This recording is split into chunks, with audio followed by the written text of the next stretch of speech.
Ωραία. Μετά την παρουσίαση λοιπόν της κυρίας Νάντια Τζάτζ από την Ελσεβίρ, θα περάσουμε στην παρουσίαση του χρυσού χωρικού EBSCO, The Evolution of EBSCO Discovery Service. Η συγητής είναι η Bonnie Weisman, Vice President for Product Management and SaaS at EBSCO Information Services.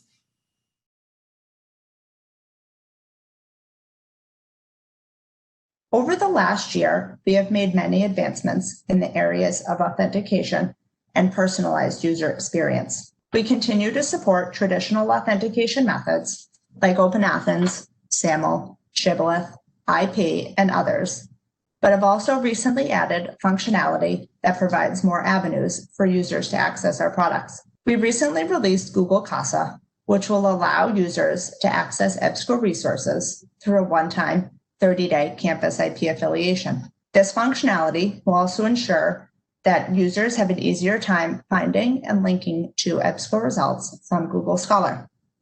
I do want to note that the Google Casa functionality is completely optional. We didn't opt in any sites, and customers are welcome to turn it on if they would like. The next functionality we recently added is the Forgot My Password. The Forgot My Password option will show when a user signs in to EBSCO, and if they did forget their password to their My EBSCO account, you can easily email them a link and they can reset it on the spot. Finally, LMS integration is integration with the Campus Learning Management System. It allows for EDS and EBSCO host to be integrated directly into Campus. In the next 12 months, we're also building support for Microsoft and additional social logins. We understand librarians may not want to enable social logins for privacy and troubleshooting reasons, so those would also all be optional. We're also working on improvements to guest access and releasing a Find My Organization service. The Find My Organization service is currently available on the EBSCO mobile app and allows users to find and authenticate to their EBSCO resources that their library provides for them. Our research on our EBSCO.com website showed that the highest number of turnaways came from college-age students who are presumably looking for a way to access their EBSCO resources, or perhaps they had a professor who told them to use an EBSCO resource and they didn't know they had to go to the library website to find it. We want to ensure that regardless of how a user tries to access, they can easily find and affiliate to their institutional entitlements through EBSCO. This is a screenshot of our LMS integration with Canvas. The goal of our LMS functionality is to allow faculty to add EBSCO content to assignments and reading lists. It also enables students to access the content without needing a secondary login or having to navigate outside of the learning management system and over to EBSCO. We currently support Canvas and have immediate plans to support Blackboard and Moodle, hopefully within the next 12 months. This functionality is supported in the current version of EDS and EBSCO host, so administrators are welcome to adopt it now.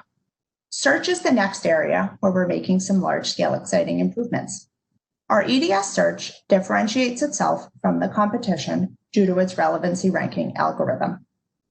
Recently, we released functionality that we call the knowledge graph into our search engine. It combines the power of subject indexing, thesauri, and natural language to ensure that users can find the results they're looking for right out of the gate. The knowledge graph maps terms to controlled vocabularies to ensure that users will return useful results even if the original search term was not in the results' native language or an exact subject term match. Natural language is another area where we're focusing on, as we know EDS is used by a global population of users. EDS search will now map natural language. So for example, a search for UAV or unmanned aerial vehicle will also automatically provide results for drone and remote-controlled aircraft. This enhancement means that users don't need to be expert searchers to get the results they are looking for. We've already mapped English language terminology and plan on releasing non-English languages over the next few months. The concept map is another way that we are catering to the ways our users may want to search. The concept map is a graphical interface that allows users to see related concepts and build searches. It enables users to draw correlations between topics that they may not have been aware of or had not thought to relate. It is a visual way to discover topics, concepts, and more. Through our user research, we understand that some users prefer a visual to a list-based search, so the concept map caters to that demographic of users. It will be available with the release of the new EDS experience at no additional charge and will also be optional to add. Here's an example of what the concept map looks like in action. You'll notice in the middle, my original search term was for Internet of Things. All the related terms show up around it in the little bubbles, and I can click on related terms to build a new expanded search in the right-hand panel. As I build that search, results populate below, and then when I'm ready to see the full list of results from that search, I can launch it back into a traditional EDS result list. The third section I'm going to cover is both the choose and use areas. This section will be a quick review of functionality we have implemented to make it easier for a user to interact with EDS without needing formal training on how to do research. First off, we continue to welcome users to search EDS without needing to personalize. All they need to do is affiliate to their institution, whatever method for authentication that the institution chooses. While personalizing does give users the added benefit of being able to save, group, and export results, we understand that not every user wants to personalize, and not every library wants to make that a requirement or even an option for their users. As you can see, the result list looks a lot more modern and has a lot more white space. The white space is important for device responsiveness, as we know users access from a variety of different screen types and sizes. It's also important to accessibility to ensure all different levels of users can access our products. We also built in the ability, as you'll see at the top, to have dual placards. If a result has matches in both the exact match placard as part of Full Text Finder and a research starter, both will show. An enhancement we made to the exact match placard also supports books now in addition to journal titles if you have them indexed in holdings management. Down the road, we're also planning more custom options for placards, which I'll discuss later in the presentation. The peer-reviewed indicator will show on the result list for each result that is peer-reviewed. We added this so that it's easier for a user to scan the result list and see which results are peer-reviewed if they have a requirement to use peer-reviewed in an assignment or they value only using scholarly content. We've also moved the filters. In our current EDS experience, as you all know, filters are on the left-hand side of the screen. Filters are going to be moved up to the top by the search box, and they'll only be available when the user needs to interact with them. This user will see a little dot in the toolbar when a filter has been applied to remind them that it's applied, and if they want to alter their search, they may want to update the filters. Another new functionality we added is the ability to like items from the result list. The heart icon you'll see on results that's highlighted here shows that a user has liked an icon. We chose the heart button and the like terminology because it tested well with users. It's similar iconography to other online platforms, and the concept of liking something translates across online platforms as well. If the user is personalized into their folder, the liked items will go to their dashboard. Users will also have the ability to cite, add a result to a project, share, and download directly from the result list without having to click into each record to do those tasks. When citing, the user will be able to immediately choose their preferred citation type and easily copy it to a clipboard so they can paste it wherever they need. We are working on functionality to allow users to default to a citation type, as we know there's usually a preferred method across each school, and we want to make sure that a user doesn't have to scroll through the entire list every time they need to cite something. Currently, sharing on Google Drive and Google Classroom are supported and optional. They're a setting you can turn on or turn off in EBSCO admin. Users can also easily create a link to share on other platforms they interact with. And we are looking to expand the list of default sharing options, and anything we add will be optional, like Google. Users will also be able to download a result in various formats for offline viewing. They'll be able to select a format based on what is supported by the result. Instead of the current experience where we have multiple links at the bottom of each result, What we did was we consolidated it into a dropdown.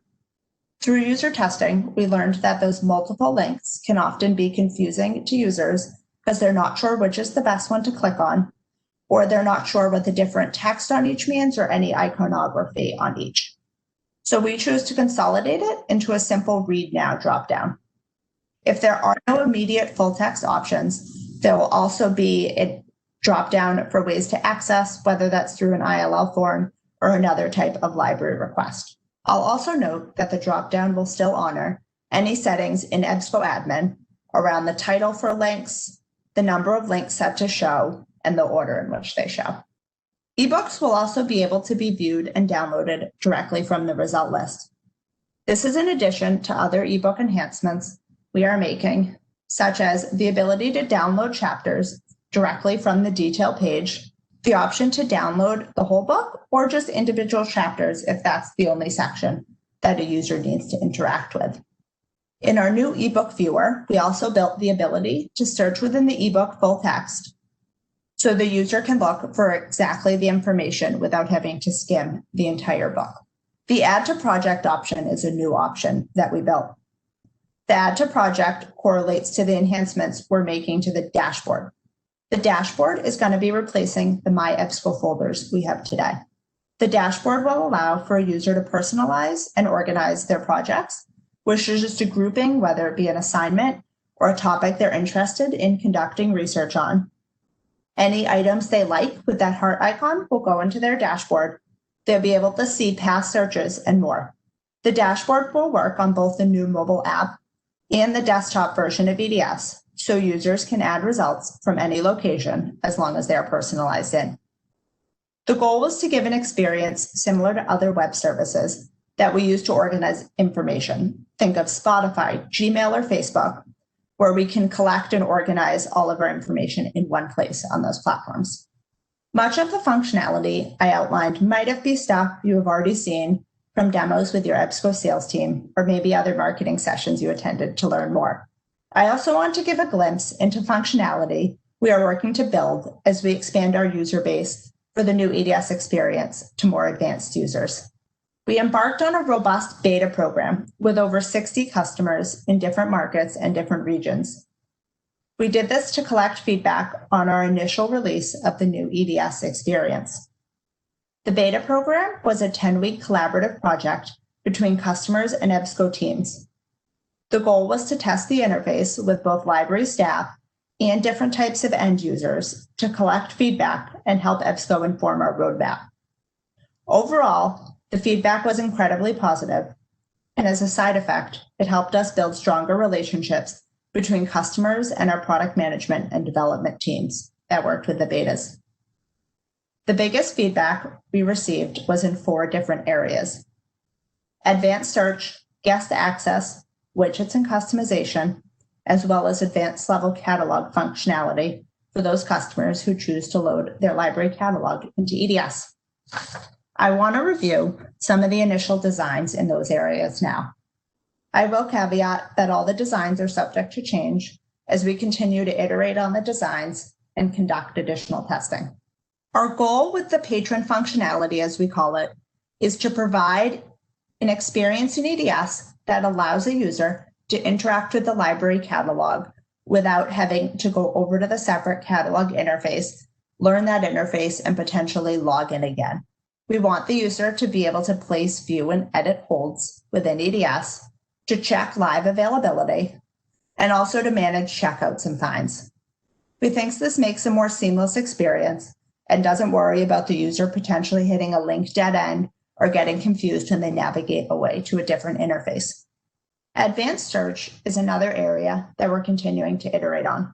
Our current advanced search is the 3 search boxes with the field code options, as well as a variety of limiter and expander options. We're working with librarians and users to understand what they expect in advanced search. We don't just want to rebuild the functionality we have today for the sake of rebuilding it. Some ideas that we have been working on is a customizable search, where users can choose to add those additional search boxes if they need it. Otherwise, they can just use the single search box they're used to. Another option that you'll see in the bottom screenshot is the ability to have a link to advanced search. So users can choose to invoke it when they need it, but for the average user, it's not there. Our goal is to create an advanced search that can be invoked by advanced users, but does not scare away a basic user who may feel overwhelmed if they logged into EDS and saw multiple search boxes and limiter options that they may not know how to interact with. Widgets are currently used by almost every EDS customer around the world. Our goal is to reinvent widgets so that they're more uniform and something that a library administrator can easily turn on or off without needing to write custom code or contact EBSCO support or a library service engineers. We reviewed all widgets customers are using and are working on rebuilding the most popular ones for the new EDS experience. Placards, as you see in the screenshots, are one of the most popular widgets, so it's one of the areas we're focusing on first. Customers leverage placards to find specific databases or find out information about the library. As you'll notice in the screenshots, the top one is for CINAHL, if a user came in and searched EDS for CINAHL or for Web of Science or for any other specific database. We want to understand that they're most likely looking to go to the database versus seeing a result list where those results might be integrated in. The second common use case for placards is looking for information about the library, including library hours, how to contact the library, where to park at the library, or other basic information. We encourage customers to put an EDS search box on their homepage. Because users are used to seeing a search box and have it answer all their questions on other websites, they expect the same of EDS. We want to make sure that when they ask EDS a question or want to find information, we can respond to those queries, even if it's not the traditional search. LibGuides is another common widget request that we're looking to reinvent.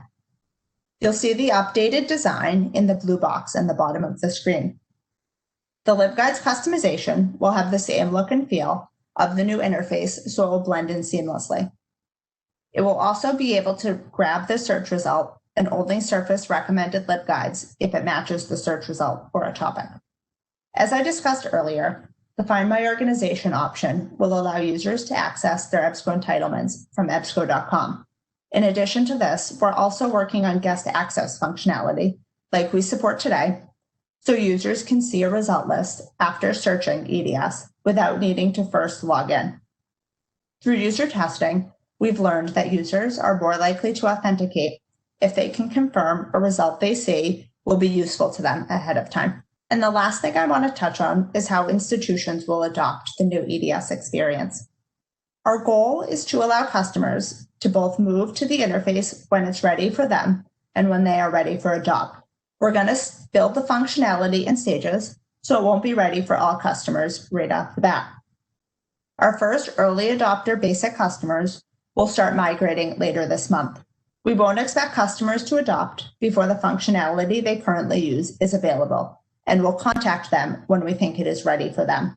I also want to note that we understand that there may be better times of the year that are better for customers to migrate, and we'll definitely take that into consideration and help you transition when it's the right time for you.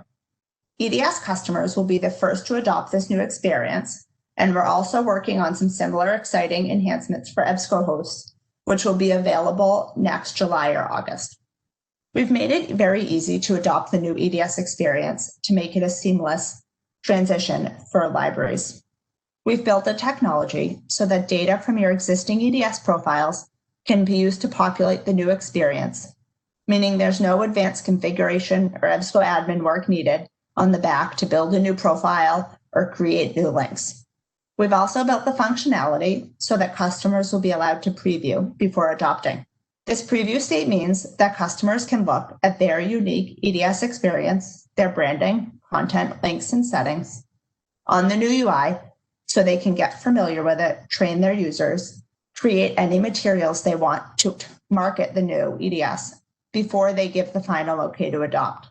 Once the site's ready to adopt and give EBSCO the go-ahead, we can also automatically redirect all permalinks and all URLs to the new experience, so there's little work for the library to do in updating links. We're in the process of creating trainings, help materials, and also generic marketing materials that will help make the transition smooth and will give content that the library can repurpose for their users.